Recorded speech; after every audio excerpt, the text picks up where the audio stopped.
So hello everyone, আমাদের এই ভিডিওতে আমরা সি প্রোগ্রামিং এর বেসিক সিনট্যাক্স সম্পর্কে জানবো।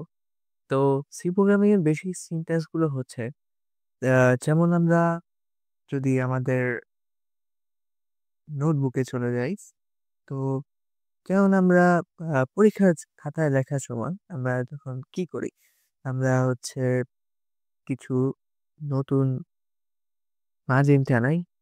মার্জিন টানানোর পরে এখানে লিখি অ্যান্সার টু দ্য কোয়েশ্চেন নং এটা ওইটা। তারপরে অনেকে আছে এখানে ডিজাইন করে, এভাবে ডিজাইন করে। তো সি প্রোগ্রামিং লেখা শুরু করার আগে কিছু ডিজাইন করতে হয় বা কিছু সিনট্যাক্স লিখতে হয়। সেই সিনট্যাক্স গুলো এই ভিডিওর মধ্যে মাধ্যমে জানানো হবে, ভিডিওর মাধ্যমে দেখা হবে। সো আমরা যদি আমাদের ভিজুয়াল স্টুডিও কোডে চলে যাই, তো ভিজুয়াল স্টুডিও কোডে ফার্স্টে আমাদের যেটা করতে হয় সেটা হচ্ছে আমাদের একটা নতুন ফাইল বানাতে হয়। আহ, যেটা হচ্ছে যেটাতে আমরা কোড করতে পারি সি প্রোগ্রামিং এর জন্য। তো সেটা করার জন্য ফার্স্টে আমাদের এখানে ফাইল বাটনে এখানে ক্লিক করতে হয়। তো আমি এটার যে কোনো নাম দিতে পারি। তো ফার্স্টে আমি নাম দেবো ক্লাস 1.সি। তো মানে যদি যে ফাইল বানাবো, মানে সি প্রোগ্রামিং লেখার জন্য যে ফাইল বানাতে হয় সেই ফাইলের নামটি লিখে তারপরে ডট সি দিতে হয়। তা ডট সি দেওয়ার পরে দেখছেন, আপনারা দেখতে পাচ্ছেন এখানে একটা সি এর মতো লোগো এসে গেছে, তার মানে এটা একটা কারেক্ট ফাইল নেম। সো আমি ইন্টার দিলাম, তো চলে আসলো এখানে। ফার্স্টে আমি যেভাবে লিখতে হয় আর কি, তো এটা আমি ক্রস করে দিই। ফার্স্টে আমি যেভাবে লিখবো যে ফার্স্টে দিতে হয় স্ট্যাক ইনক্লুড। ইনক্লুড দেওয়ার পরে এর একটা দিতে হয় এটা। এটা দেওয়ার পরে দিতে হয় হচ্ছে stdio dot H.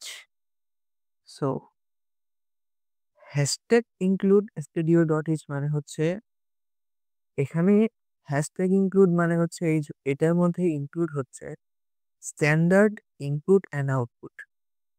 So S মানে হচ্ছে স্ট্যান্ডার্ড, অ্যান্ড হচ্ছে দেন হচ্ছে ইনপুট দেন আউটপুট। সো এটা একটা বেসিক স্ট্রাকচার। তারপর আমরা আইএনটি মেইন ফাংশন লিখে স্টার্ট করব। দেন হচ্ছে আমাদের আইএনটি মেইন ফাংশন অলওয়েজ থাকতেই হবে, মানে এই স্ট্রাকচারটা অলওয়েজ এভাবেই করতে হবে, এভাবেই আমাদের কোড করতে হবে সবসময়। তো এই জিনিসগুলো আমাদের অলওয়েজ লাগবেই।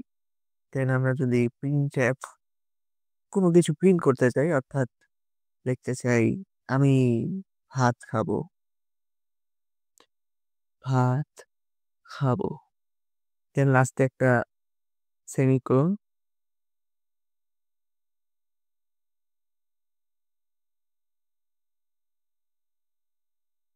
দেন যদি আমি এটা রান করি,